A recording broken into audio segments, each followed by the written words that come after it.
السلام علیکم ورحمۃ اللہ وبرکاتہ۔ آپ کا سوال یہ ہے کہ محرم کے کتنے روزے رکھنا سنت سے ثابت ہے، نیز ان کی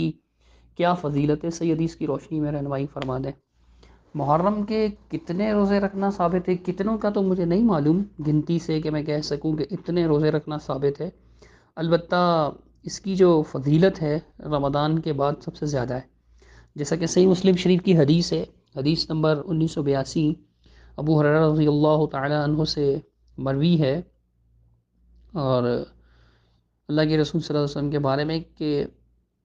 افضل الصیام بعد رمضان شہر اللہ المحرم،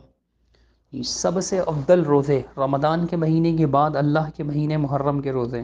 سارے مہینے اللہ کے ہیں لیکن محرم کو خاص طور پر اللہ کی طرف نسبت دی،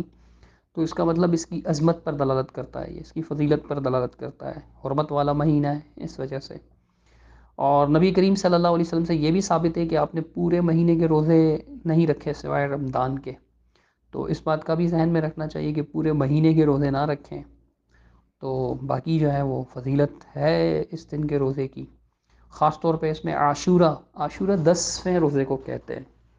اب بعض لوگوں نے یہ کہنا شروع کر دیا ہے کہ 9واں دن جو ہے وہ عاشورہ ہے، پتہ نہیں 9واں دن عاشورہ کیسے بن گیا، عاشورہ کا مادہ ہی عاشر ہے، 10واں دن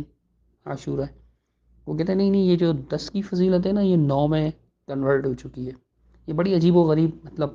فلسفی ہے، اس کی طرف تو عقل کبھی جاتی ہی نہیں ہے۔ عاشورہ سے نکلا ہے بھائی 10واں دن، 10ویں دن کی فضیلت ہے حدیث میں۔ وہ اس طرح کہ ابن عباس رضی اللہ عنہ سے مروی ہے، صحیح بخاری شریف کی حدیث 1865، فرماتے ہیں قدم النبی صلی اللہ علیہ وسلم المدینہ فرأى اليہود تصوم یوم عاشورہ،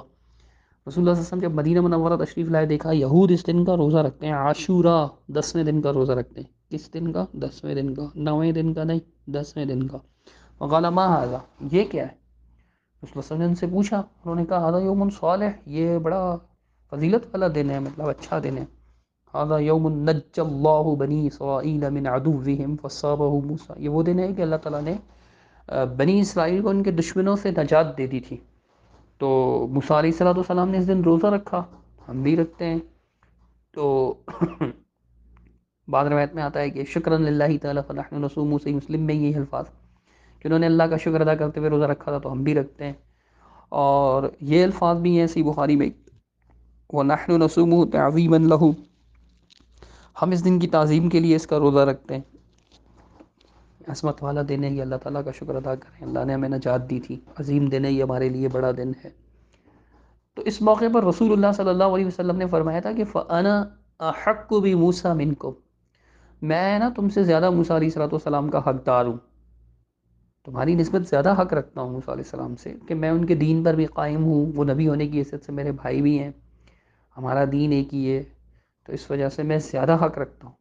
فَصَامَهُ، آپ نے اس کا وہ روزہ بھی رکھا، وہ وَأَمَرَ بِصِيَامِهِ، اور اس کا روزہ رکھنے کا حکم بھی دیا، اور اللہ کے رسول صلی اللہ علیہ وسلم نے صحابہ سے یہ بھی فرمایا تھا کہ تم جو ہے وہ انتم احق بموسیٰ، تم زیادہ حقدار ہو موسیٰ علیہ السلام کی یہود کی نسبت، جب وہ رکھ رہے ہیں تو تم بھی رکھو۔ اب ذکر آتا ہے اس چیز کا کہ خاص فضیلت محرم کے روزے کی، 10ویں روزے کی فضیلت ثابت ہے، صحیح بخاری شریف میں 1867، پہلے میں سنا چکا ہوں، یہ 67 نمبر کی حدیث ہے کہ ابن عباس فرماتے ہیں کہ ما رأيت النبي صلی اللہ علیہ وسلم يتحرى صيام يوم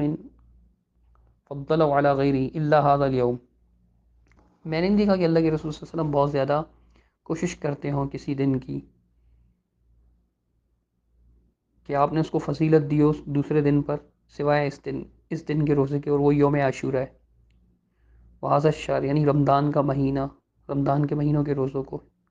یعنی یہ تحرہ کے معنی بہت زیادہ قصد کرتے تھے، ارادہ کرتے تھے تاکہ اس کا ثواب پا سکیں،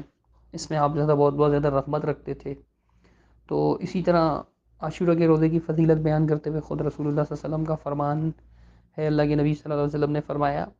کہ صیام یوم عاشورہ، عاشورہ کے دن کا روزہ، انی احتسب علی اللہ یکفر السنۃ التی قبلہ،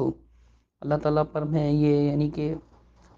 یقین رکھتا ہوں، یہاں یقین کے معنی میں آئے گا کہ اللہ سبحانہ و تعالیٰ سے یہ یقین رکھتا ہوں کہ اللہ سبحانہ و تعالیٰ، یعنی ثواب کی امید رکھتا ہوں اللہ سبحانہ و تعالیٰ سے کہ اللہ تعالیٰ اس کے بدلے ایک سال پچھلے گناہ معاف کر دے گا، پچھلے ایک سال کے گناہ معاف کر دے گا، جو ایک پچھلا سال گزرا ہے اس کے گناہ معاف کر دے گا، پورے سال کے گناہ معاف ہو جائیں گے 10ویں دن کے روزے کی وجہ سے۔ صحیح مسلم شریف کی حدیث ہے 1976 نمبر پر۔ تو یہ جو ہے وہ 10واں دن ہے اور اس کی یہ فضیلت ہے 10ویں روزے کی۔ باقی اللہ کے رسول صلی اللہ علیہ وسلم کا یہ فرمان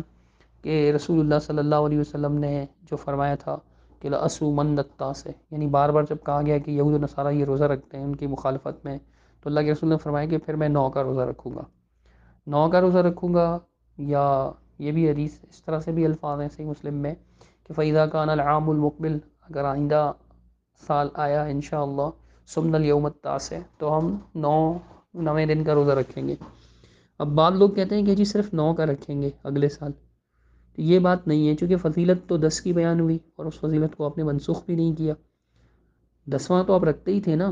اگلے سال 9 کا رکھیں گے تو ترجمہ بنے گا 9 کا بھی کہاں سے آیا؟ بھی یہاں سے آیا کہ 10 کی فضیلت بھی بیان ہوئی اور 10 کا روزہ بھی رکھتے تھے، وہ تو ویسے ہی رکھتے تھے، اس سال بھی رکھ دیا تھا۔ 9 تو نہیں اس سال آیا تھا، گزر چکا تھا آ کر، 9 کو تو پیچھے ریورس نہیں مار سکتے تھے، تو وہ تو گزر گیا، نہیں رکھا، 10 کا رکھا۔ یہود کی مخالفت مقصود تھی تو وہ 9 10 کا رکھیں گے، یہ مطلب ہے۔ اور پھر صحابہ کرام سے اس کے آثار بھی ملتے ہیں، اس لیے میں فی الحال اس چکر میں نہیں پڑتا۔ اس پر ہمارے استاد گرامی فضیلت الشیخ حافظ